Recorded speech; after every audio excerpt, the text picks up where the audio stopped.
Hello, I'm Jeremy, and today we're going to talk about lies yet again. Intentional or unintentional, they're lies. This is coming around because of this video that Vox put out, which is just absolute garbage. It's just one stupid lie and misrepresentation after another. There's some of it that's correct, but the overwhelming majority of it is just absolutely stupid. And I was thinking about this. I'm going to do things a little differently here. I'm going to actually play the video more of it because, what's going to happen? They're going to take away my ad revenue that I have none of. It's like, good luck. Go ahead. You're going to do nothing then. So we're going to watch, I guess, just about this entire video, and then I have some other videos here. So this is a video from a preacher, and he's going to talk a little bit about the history of the rest of the world, actually. And here's the same preacher. This is a documentary, Empire of Dust, China and Africa, done in 2011. And this is what the Chinese are doing in Calganese. And then we have a video here of Thomas Sowell talking about his findings about race and IQ, because I'm just tired and fed up with the lies. So if you enjoy this, and before I get started, this is not about changing anybody's mind one way or the other. This is about one thing and one thing only, and that is that people are lying, intentionally or unintentionally. And we can definitely clear a lot of this stuff up. But it's complicated. It's really complicated. It needs a complicated system, and I know a complicated system. My damn system. It's coming, baby. So let's first start off with, well, what is culture? Because that's kind of the heart of the problem right now with this. It is an umbrella term which encompasses the social behavior and norms found in human society, as well as the knowledge, beliefs, arts, laws, customs, capabilities, and habits of the individuals in these groups. I think that sums it up pretty well. Whether if there's a better definition or if there should be a clearer definition, that's a debate that you could have. But anyways, if you like what I'm doing, then thumbs up, subscribe. I've got Patreon, subscribe star, so that you can help me out so I can do more of this, because this is just nothing what I'm doing, but it's just me. And that thumbs up and becoming a member on whichever, whether if it's YouTube, Rumble, or Bitchute, that helps me out with the algorithm. It's free. You can change your mind later if you decide that this isn't for you, which I don't know why you would want to do that. It's ridiculous. Anyways, let's listen to this. This strip in Cape Town, South Africa, divides the beachside community of Strand from the township of Nomzamo. They're only a few meters apart. So whenever I see this, what I think of is the border between Mexico and the U.S. It's the same thing. Whenever you go, there's a town in California that's right along the border, and it's the same thing. They have this kind of like no cross zone kind of thing. It's just dirt, and it's got fences, and it's the border. And you know which side's America and which side's Mexico. Except this is over in South Africa. But the people on each side live very different lives. Strand has backyards and driveways. Nomzamo is much more dense. And the people... Yeah? And? So? Oh, we're going to get into it. Here have fewer basic services. Have fewer basic services? Why? What's keeping them from doing it themselves? Education actually would be one thing. But still, I don't know why they wouldn't be able to educate themselves. That they couldn't put out, if that they could have just say, hey, we would like to have and to do more. Educate us. That there's a Chinese proverb that goes, if you teach a man to fish, he'll eat for a day. Or if you give a man a fish, he'll eat for a day. But if you teach him how to fish, he'll eat for a lifetime. Less piped water, less internet access, and Nonzamo is majority black, while the area across the line is majority white. If we use dots on a map, not 100%, to represent race, you can see how stark that divide is. Okay, so let's take a look at it. The purple is the white, so there are a few purple specks all over the place. And then green is black, and so there are black here. So it's not like it's just nothing but white and nothing but black. And then colored, I don't know what they mean by colored.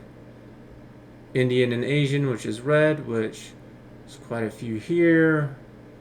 There's red there, red there, red there, some red over here.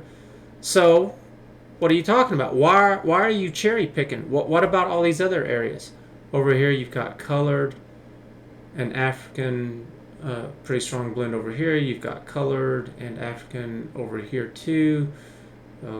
A whole bunch of, what is it, purple right in through here, and purple through here, and purple through here, and purple through here. So it doesn't look like it's actually just black and white.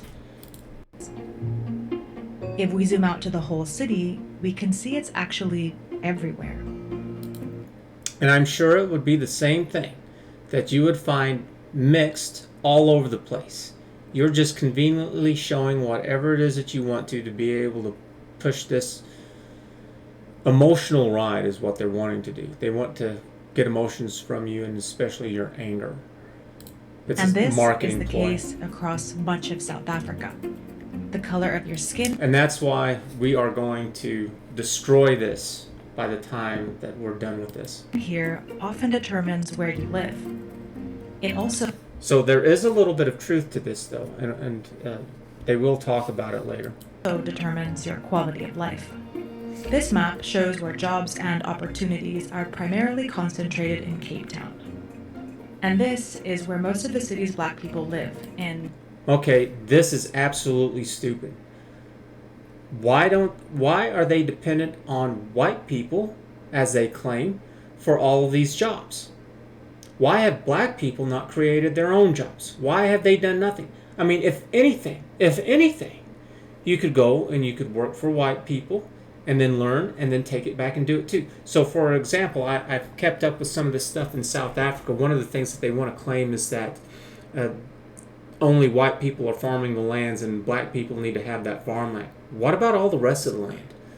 Well, why aren't you farming any of it? Because this is the case with all of Africa. I forgot what country it is, but Jordan Peterson was talking about this. But there is one country, just one country in the entire continent of Africa that has so much farmable land that it could feed all of Africa by itself. But they're not doing anything with it. They've done nothing with it. And man, have they done nothing, because these other videos are really going to rip into this. Informal settlements called townships on the city's periphery. People have to move by public transport for up to 3 hours a day, and they can't take care of the obligations in the community with the rest of the family because... What obligations in the community? They don't do anything in the community.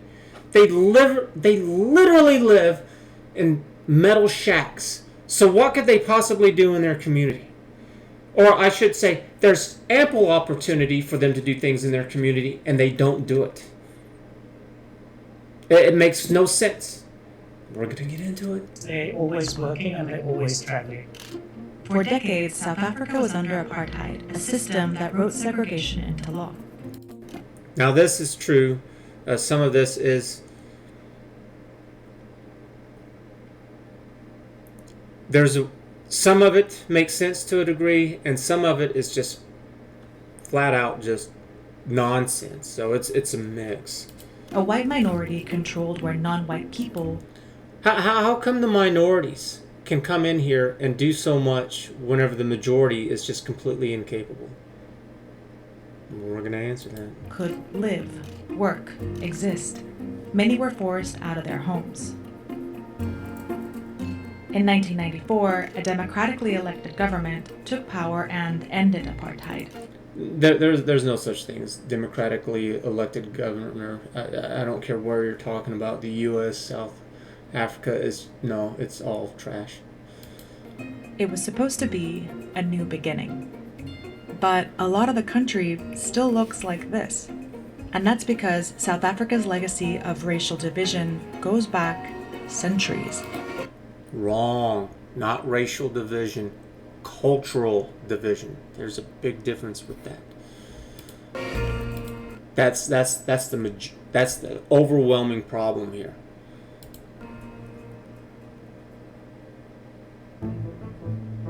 In the 1600s, the Dutch took over the southern tip of Africa to supply ships with food along the trade route to Asia. Okay. 150 years later, Britain seized it.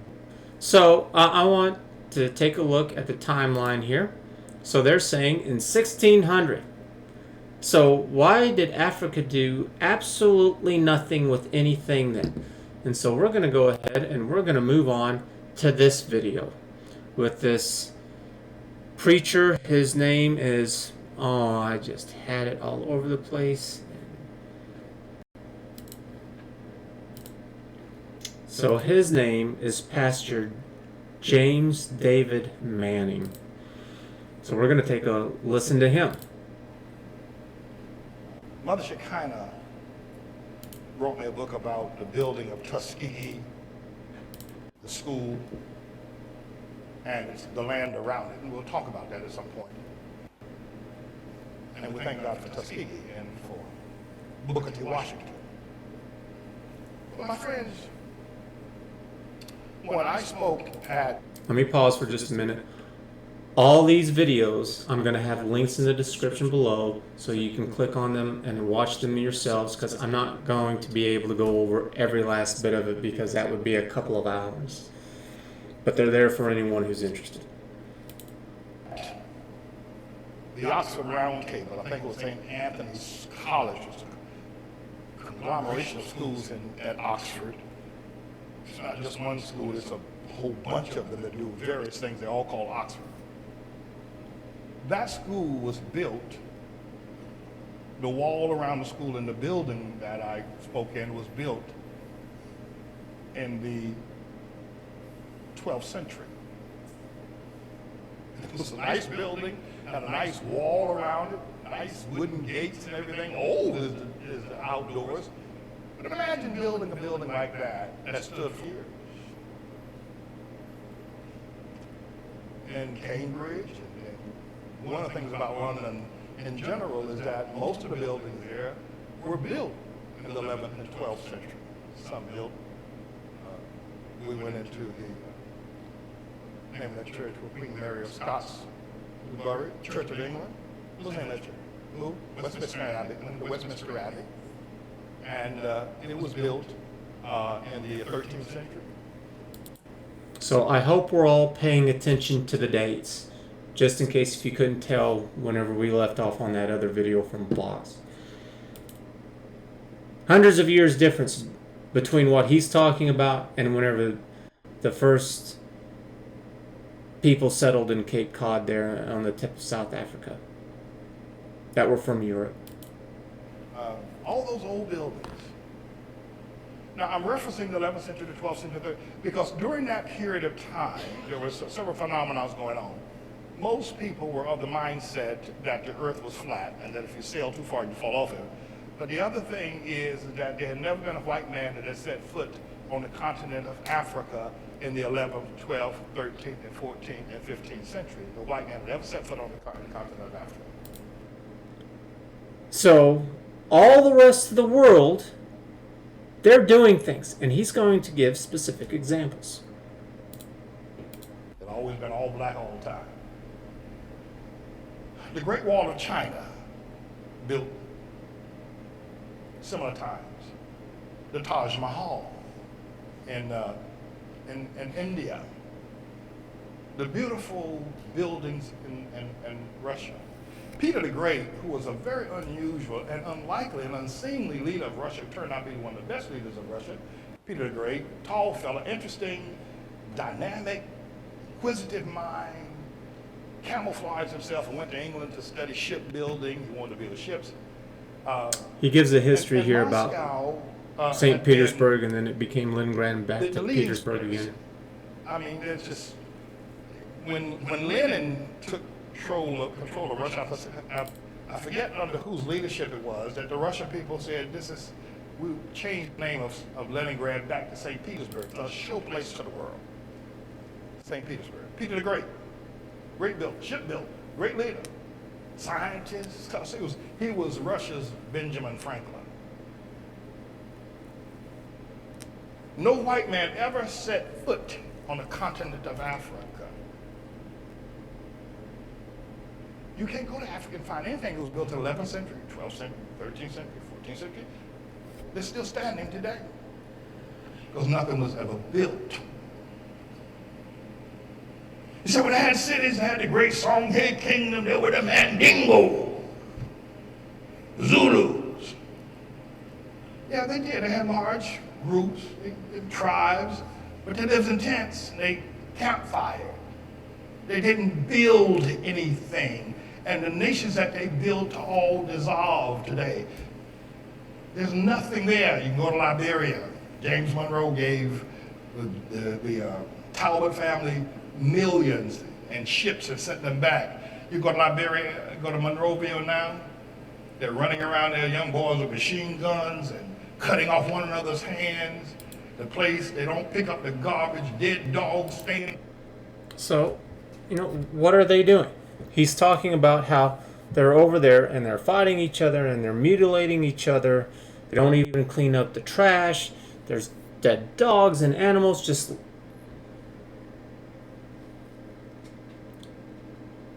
That's their culture. In the street for days, the place is a mess. It's Africa. They don't know how to do nothing. They don't know how to do anything. Oh, there might be something to that. We're going to get into this. Well, the white man has kept us from building. No, white man never, listen, white man was when they were building Cambridge and Oxford and England and Taj Mahal and building St. Petersburg, no white man ever been in Russia, been to Africa. It was just in 1492 that Columbus had to convince the world that if you sail so far, you're not going to fall off. Remember, the world, everybody was pretty much thinking that this is the end of it. There's not one city you can go from North Sahara all the way down to Cape Town. There's not one city, there's not one building, there ain't nothing. Ain't nothing. And we got to come to terms with that. Some woman pointed out to me there's a rock somewhere in Zimbabwe. Zimbabwe was once called Rhodesia. It was Zimbabwe, and it was named by Cecil Rhodes. And so here he's going to talk again a little bit about history, where Cecil Rhodes made a agreement with one of the tribal leader kings.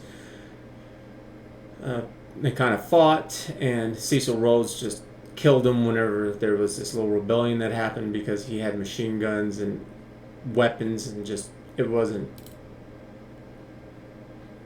a fair fight, because one was primitive and one was more advanced. Journeyed down into South Africa, had plenty of money, made money, and Cecil Rhodes found out that there were, I'll let him stand. He wanted to take that nation for himself. He wanted to take it. There was a king there, pretty powerful. He fended off all the other warriors. Rhodes had money, so he contracted with him. And so the king foolishly, the owner of Zimbabwe at the time, the machine guns just killed them all. But the thing of it is, it's very interesting, is that the children in Zimbabwe were playing with stones. They were barefoot, the red dust there. They're just playing stones. And one of the Cecil Rhodes lieutenants said, well, bring that. It's all about that big. Bring that. And the kids have been playing with it for days. They put it beside the tree, and then they come back and play with it again. They throw it around and whatnot. Well, South Africa, and in that region, has one of the largest, most productive diamond pikes in the world. Pikes that just shoot diamonds up out of the air, out of the ground, from, I don't know, 150,000 feet down ever so often. And the children... Yeah, so it's not like a geyser that goes off all the time. It happens extremely rare. You need to think more along the lines of a volcano. Playing with diamonds. I mean, large diamonds. But the king and African people had no idea of their value or even what they were. Didn't even know it. Just all over the place, didn't even know it. They didn't look to discover for themselves what was right there at their front door the entire time.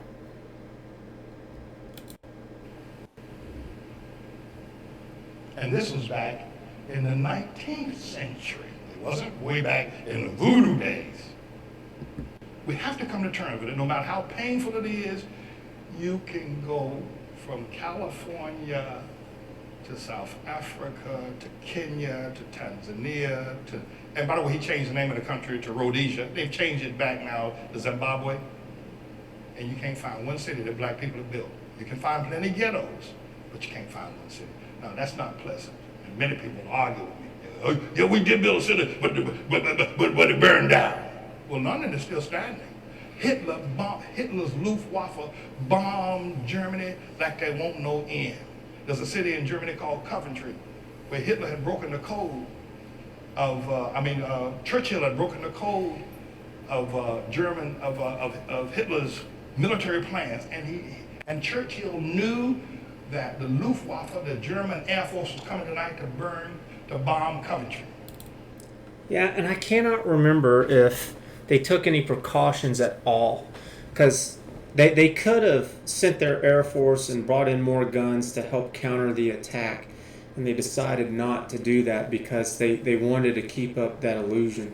But I can't remember, did they at least warn the people so that they could at least take cover and at least do a little something, so then that way they could protect the people but still maintain this illusion like, oh yeah, we don't know what you're doing. So.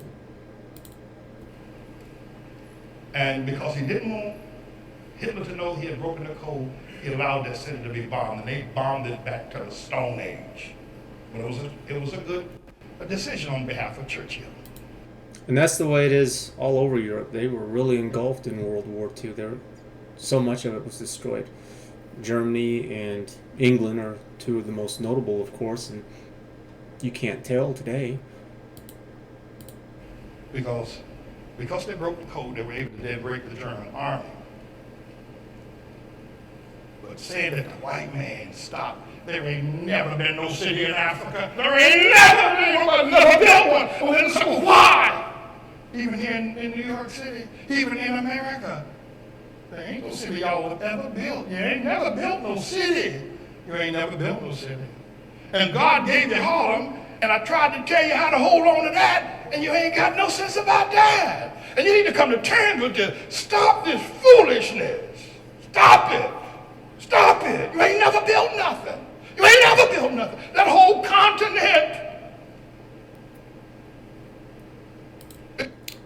We're going to go ahead and move on to the next one here. That big old continent over there, they never built one boat that was seaworthy. Not one. There's not one monument in Africa, in all of Africa. I know you're talking about Egypt. Egypt is not Africa. There are no great cities that were built. Even before the first colonization of white people coming to the shores of Africa or the slave ships, black men built nothing. No sewer system, no houses above one level, and none of them made out of stone, all of them made out of grass and wood. Black men, before the white man ever got to Africa.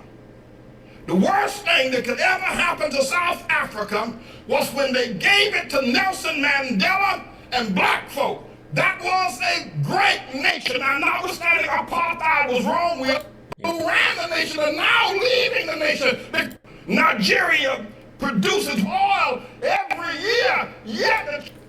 And so he talks about how rich Africa is with diamonds and oil and has all of this land that could be cultivated for agricultural reasons, and just they're not doing anything with it. So now we're going to go back to this lying Vox video. Ships with food along the trade route. So he's talking well before 1600 here, whenever they built all of this stuff.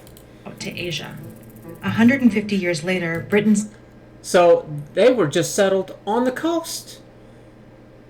They didn't even move into Africa until 150 years later in 1750. seized it and named it Cape Colony. Many Dutch colonists moved here, further inland, to escape British rule and continue it. So just so that we're clear, that first it was Dutch. Then the British came along and they took all this over, and the Dutch said, we don't want any of this, and they moved further inland. Exploiting enslaved people. Just like the Dutch, the British used Cape Colony as a strategic location for trade. It wasn't economically significant. But in the 1870s, that changed when the British started mining diamonds there. So here's another story about diamonds where they had them here. It's like you never knew at all. You never decided to do anything with it at all. Just nothing. Nothing. Never just even said, man, they look nice. Maybe we could trade with someone. I mean, everybody everywhere likes things that look nice, that look pretty. Men, women, children, young, old. Suddenly, Cape Colony was one of Britain's most prized and exploited colonies. In order to get the... Exploited. What a choice word there. It's like, that's literally what you do with every single resource. You exploit it. You take advantage of it. You use it. But this is a manipulated video is what this is. The diamonds out of the country, they built railways to connect the mines up here to the coast. The railways allowed the British to access a global diamond market through the... Yep, the British did this. They did all of it. The Africans didn't. And they built these railroads. They didn't do it for white people. They didn't do it for black people. They did it for the diamonds. They did it for the resources, because that's what you do. Now, if this is sounding a little discouraging, it gets at the end of what I have to talk about here. It's encouraging. The port city of Cape Town. Soon, the economy of Cape Colony was centered around the railroads, especially this main route. The green areas on the officially classified access of the... And just so that we're clear, this is how it is with every single country everywhere. All the railroads connect up to resources. Whether if it's coal, cattle, oil, whatever, that's what they do. How many times have you ridden the railroad? It's like that's not what it's ever been designed for. I mean, you can to a point, but primarily they were all built for the taking of natural resources. You know, you're thinking of the subway system for transporting people or high-speed rails for people. It's not this. The green... You know, they did build the railroad. They did it all over the world, and they did it for the transportation of resources. And because they also had it there, they also transported people too. Areas on this map show the black regions of Cape Colony, largely left out of the railroad economy. That is absolutely wrong.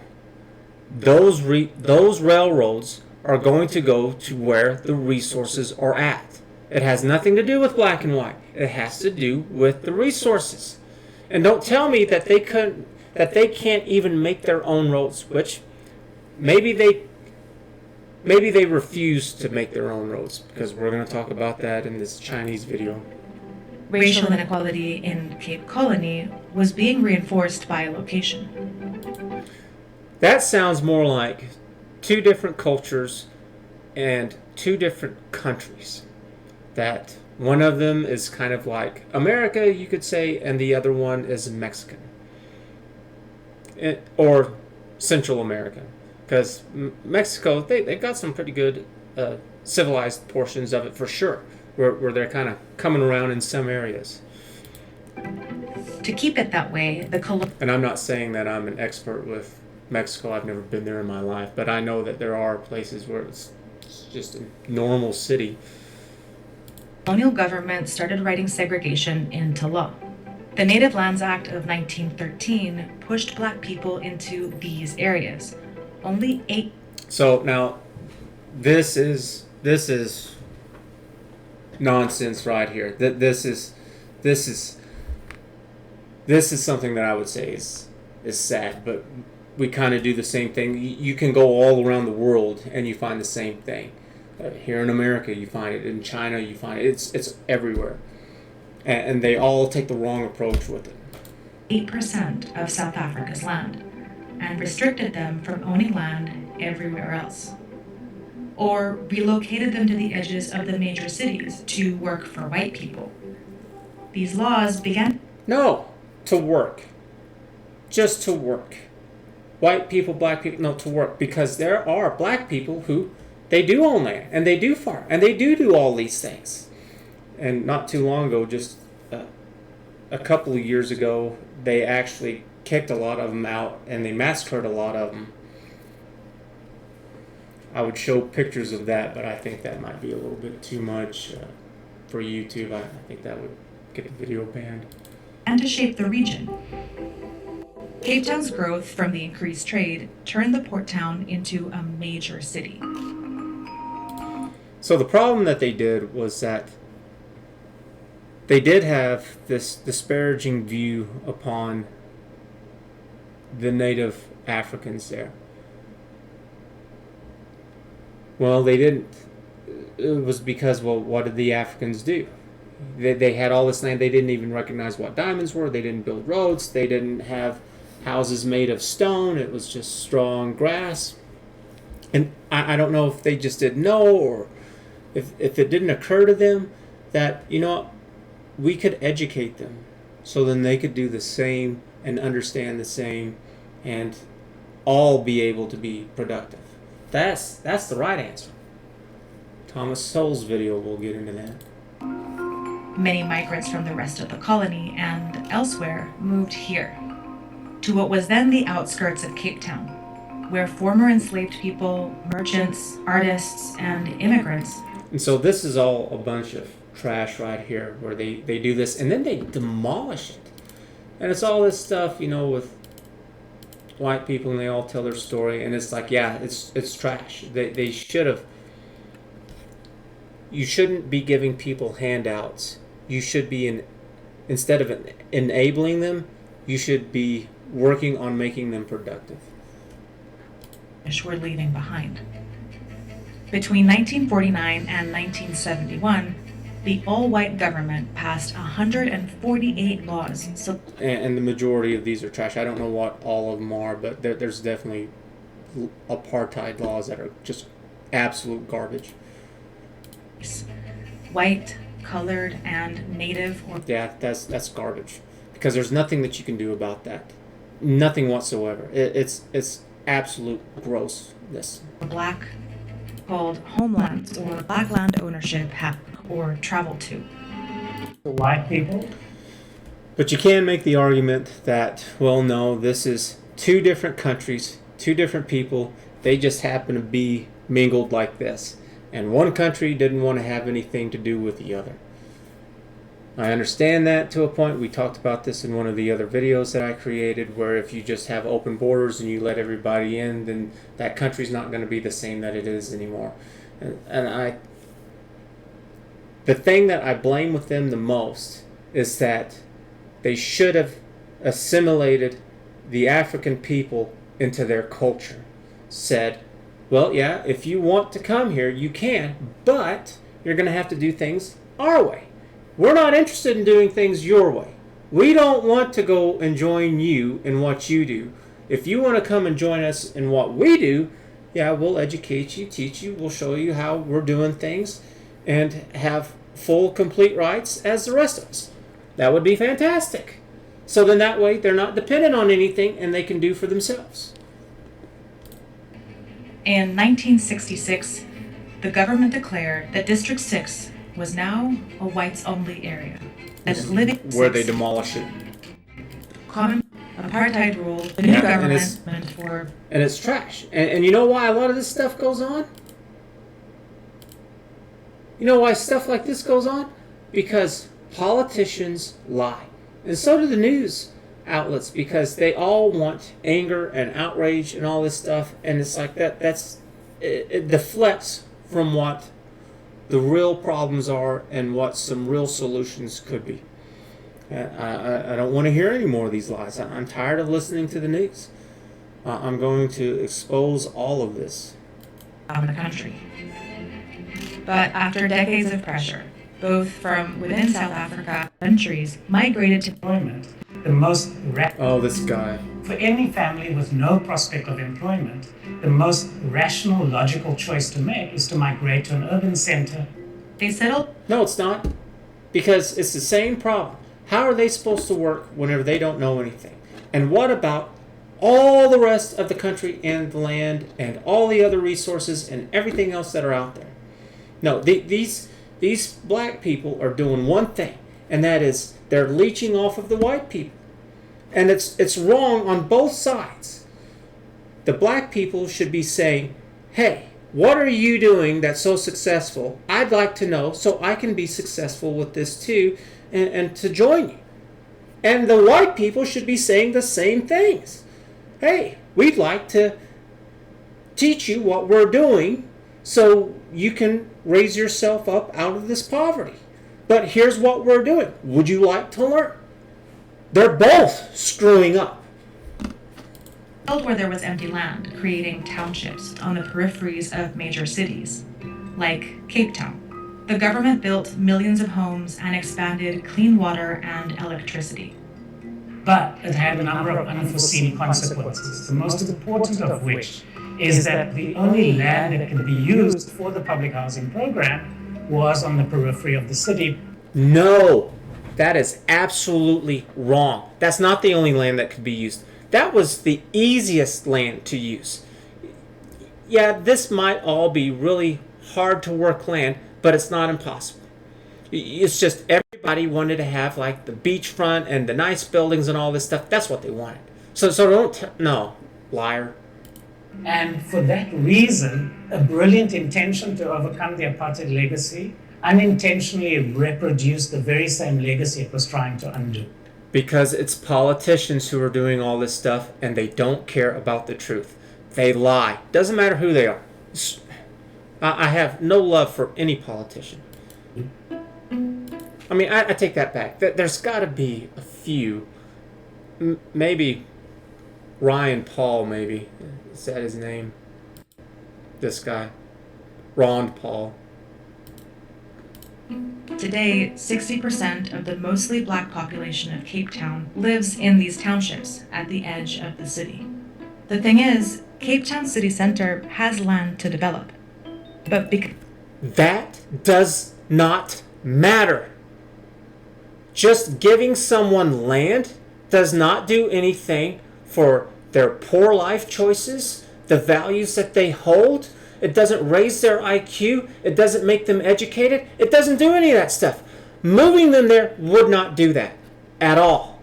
It takes work.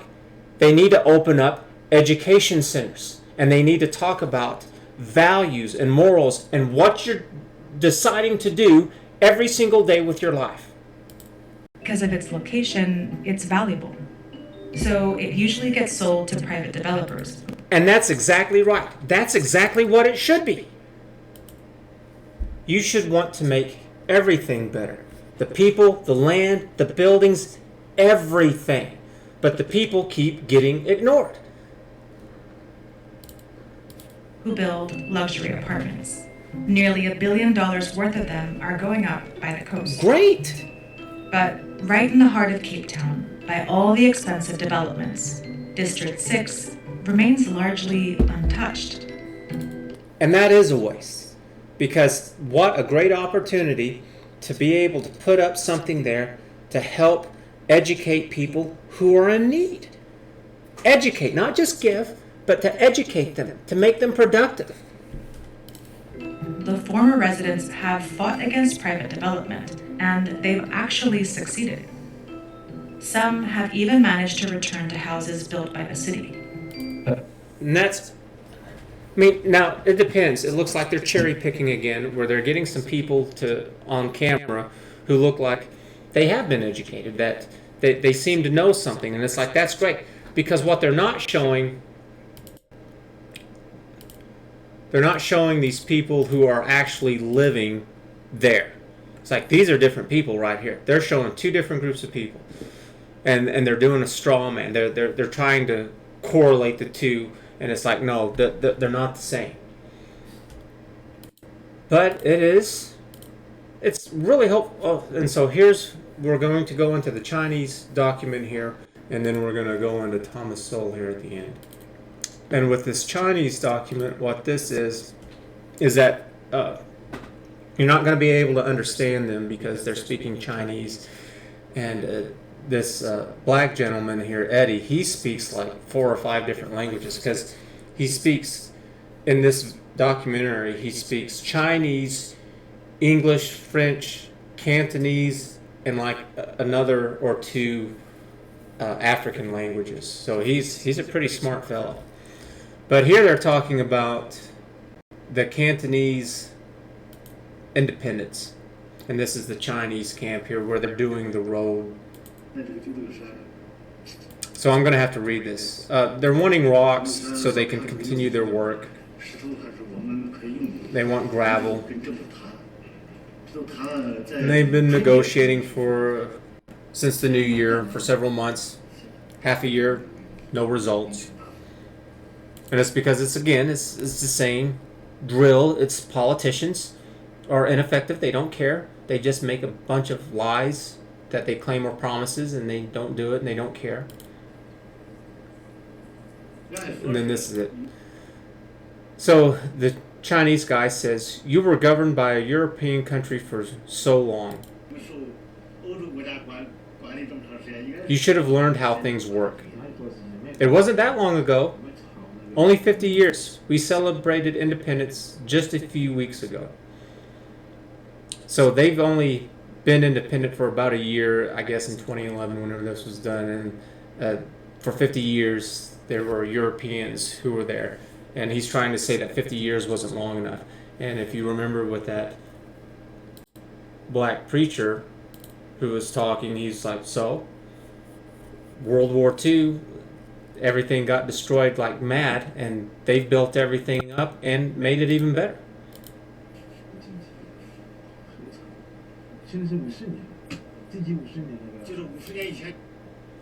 And then the Chinese guy says, up until then, you were under colonial rule. Experience should be passed on. Only that way you can develop, which is what he's saying. And it's absolutely right. That's the big crime right there. Same thing with that Vox video with Cape Cod there, that they kept people inexperienced.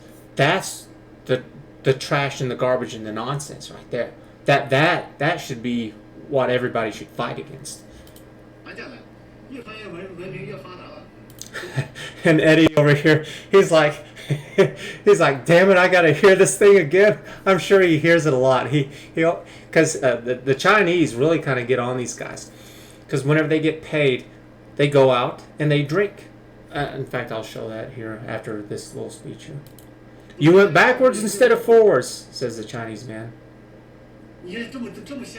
Look at your railways. High technology from the 1930s? We didn't even have it in China back then. Look at the railroads and the mines. The cable lines are messed up. I can't bear to see that. You neglected the things others had left you. What more, you completely destroyed them.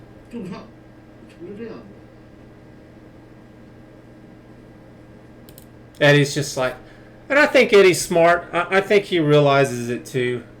Eddie seems to be really intelligent because he seems to understand that's going on. And I'm sure he's probably also like, yeah, I know, I got the message. I don't need to hear this again. And then the Chinese man says it'll take generations to put things right.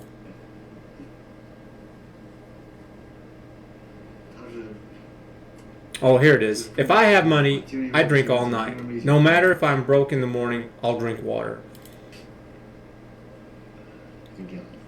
It's like that here. So that's what the Chinese guy is saying about the Africans there. And so the Chinese guy keeps saying, with regards to money, we Chinese different from the Congolese. And the Congolese who learned from the Bulgarians. Money or not, they spend it. No stress. On payday, they throw it away. I haven't met any Belgranese before, but looking at you guys, I suspect you're like that. On payday, the men go crazy. 2 days later, they come back asking to loan them money. They don't hold their drink that well, they just like drinking. They stand at the bar drinking a beer and then start shaking their behinds.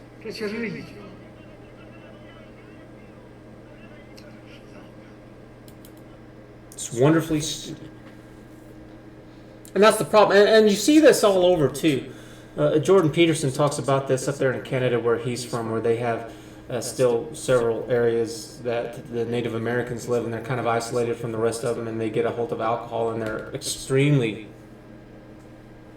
overcome with the drunkenness. They don't understand, I guess, exactly the effects that alcohol has on people.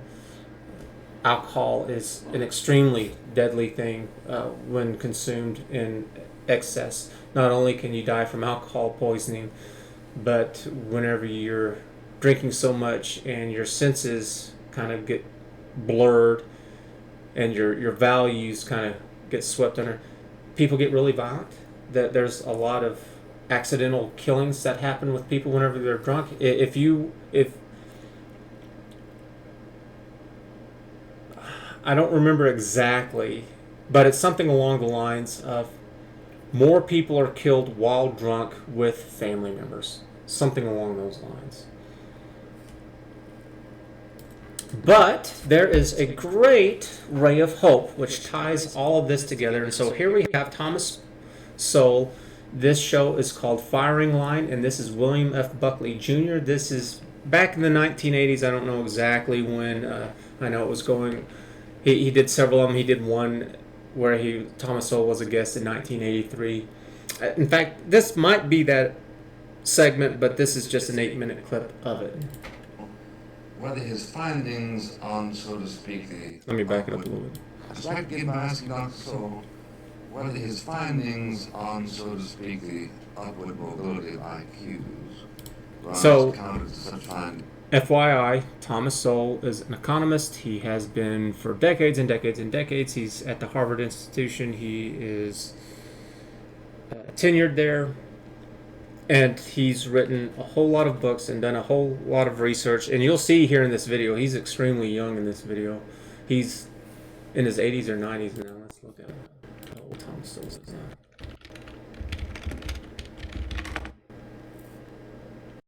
Thomas Sowell is 90. Things that are associated with the work of Coleman Johnson. Certainly Jensen. Well, Jensen is pretty seem to operate from the premise that there needs to be some unique explanation of black IQ. And one finds it in environment, one finds it in heredity. What I try to look... And so he said there's two things that really determine your IQ. Environment, which is something that we've been talking about because of culture and these videos and their subject matter there, and just your genetics, so your parents. That was whether that uniqueness was there in the first place. Whether the level of the black IQ or the pattern of the black IQ was significantly different from that of any number of other ethnic groups in the past at a similar stage of their development. What I found was that it was not. Or what I found was that as these various groups began to rise socioeconomically, their IQs also began to rise. One of the most striking things to me was as of World War I, Jewish soldiers scored well below the national average on mental tests in the Army within a decade. So what he's doing is that he's comparing this phenomenon to other groups around the world. And so one of these groups that he's talking about are the Jews that after World War One or two or whatever, their IQ is very low, but then it goes up, and it's because one of the things that the Jewish culture has is the value of hard work and studying. It is definitely there. So that had all changed. So that it seemed to me to indicate that these IQ levels are not something that are written in stone, even for a large group. And that as other kinds of developments go on, you expect these kinds of developments also. In Japan, the average IQ has risen 7 points in the past generation. There's also data on black orphans raised by white families. Their average IQ is 100. So I'm sorry, I haven't watched the entire video. I've seen all of these, but I didn't know this was a compilation of several of his interviews here. 6. So the IQs are not set in concrete by any means. Compared to what? The national average of 100. I see. And compared to an average IQ of 85 for black children as a whole. Or no, this is the So same they're not video. set in concrete, but neither are they irrelevant. You tell us that Jews came here and their IQ was at this level, and just a little bit later it rose to this level. This was the impact of America, right? On Yes. something you call human capital. Describe that, would you? Well, the human capital is simply the whole range of skills, traits, discipline, even physical health that enable people to produce more than other people. Inherited or both? I guess we have to be mostly learned, but I think, but almost inherited in the sense that every generation raises the next generation. And so it's virtually the same as if it were inherited for most people. Such an important thing there. In other words, what he's saying in more layman's terms is that it depends on your parents. If your parents, if your family takes the time to develop good values in you, good work habits, good study practices, you're going to benefit from that. So if your life is trash, no matter who you are, you might want to take a strong look at your family. Very few people are in situations such as black orphans raised in white families, but that happens very rarely. It's not necessarily a matter of individual merit in the sense that if you're born into a culture and into a family where there are certain values. There we go. If you're born into a certain culture, a certain family with certain values, this is repeated on in so much stuff that I've seen. I'm going to throw in a bonus one with Jordan Peterson here whenever we're done with Thomas Sowell. And particularly if there are families that really insist upon those values, where it's not a matter of doing your own thing, then you will grow up with those values and you will have whatever the benefits happen to come along with those values. Many people came in when the Jews came in and faced, for example, with the free public libraries, the free colleges of New York City, and so on. Many of these other groups never went near those things, or very seldom. Whereas the Jews, having a history in which learning had a certain place that it did not have in other cultures, it was like a gold mine to them. The minute they saw this, they seized upon it. At one time, not only were the Jews a majority in CCNY, they were 20% of the students at Fordham University, which is Catholic. So, The Jews going to the Catholic institution. so that what you're saying is that there was something that catapulted them towards taking advantage of something that our culture provided. Oh, absolutely. Therefore, that permitted the ascendancy of their IQ. Oh, yes. Which would not have been the case if they had found themselves, say, in Brazil. Absolutely. In fact, in Israel, I understand that the Sephardic Jews, who have been in the Arab countries for centuries, have lower IQs than the Ashkenazic Jews, who have been in Europe and the United States for centuries. So clearly the society has its impact. But it's also true that there are people facing exactly the same situation. For example, youngsters sitting side by side in the same classroom. from different groups living in the same neighborhood, and yet the IQ differences that you'll see will be as large as those among blacks and whites going to school on the opposite sides of town in Mississippi in the Jim Crow era. Yeah, so in other words, what he's saying is that it doesn't matter if you mix the kids together in a school. What matters is, what are their values? What are they doing at home? Are they going home? And so, for example, in today's terms, are they going home and playing video games? Or are they going home and studying and reading and learning? That makes a big difference. And where do you get that from? From your family, from your culture. So, black culture, white culture, Jewish culture, Asian culture, whatever it is. Not all cultures are the same. They're all different. And there are definitely some that are better than others. And so if you're looking to improve your life in some shape, fashion, or form, then perhaps you need to figure out, well, which culture is succeeding in the area that I'm looking to rise myself up and be productive with. Well, so the scare word in any discussion of race is, of course, the word genetic. Yes. Because too often people are delighted to affirm genetic differences, which... What he's kind of tiptoeing around here is that, I guess during this time, in the 80s, that talking about genetics would be akin to saying Lord Voldemort and with Harry Potter. You weren't supposed to talk about it for who knows what stupid reason. Allow for superior and inferior races and so forth. Now, how, in fact, is one to distinguish between that which is genetic and that which is so impacted culturally that it might almost have that effect? You speak about the Ashkenazi Jews and the Sephardic Jews, and continuing differentials notwithstanding the developing part of Israel is now 40 years old. How do you account for that? And do you run the danger of the word genetic being used metaphorically to mean also a hard cultural insisted inclinations? I guess that my emphasis would, of course, be on the cultural. The Sephardic Jews, for example, who came to the United States and did not have these centuries in the Arab countries, are not at any disadvantage vis-a-vis Ashkenazi Jews in the United States. I think that's probably true in places like Brazil or Curacao as well. So it would be cultural primarily, at least in my judgment. Now, there are those who would attribute it to genetics. I had an argument with someone like that last week. The great problem is these things go so much together that, taking the black population of the Western Hemisphere, those blacks who have a higher percentage of white ancestry have had enormous social advantages historically. In the United States, when there was slavery, the overwhelming bulk of the slaves were black, but 47% of the free blacks were in fact mulattoes, which is in the American definition, half white or more. In Latin America, there are countries in which more than half of all the free blacks were in fact mulattoes, and in which the great majority of the slaves were black.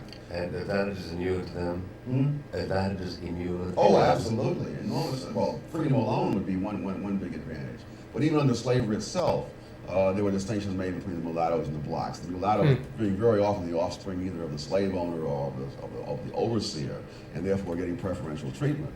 And so throughout the Western Hemisphere, those people who have higher white ancestry among the black population have been economically, educationally, and otherwise more advanced. And in times past, it was quite common for them to attribute their success to genetics, when in fact there were fairly blatant historical differences. But the question is, how would you then separate out the two things, since they always occur together? Blacks, of course, emerging from slavery had enormous... So now this is another interview. It's still firing line with William F. Buckley Jr., but you can see Thomas Sowell is even younger in this one, and he's got a different suit on, a little thinner.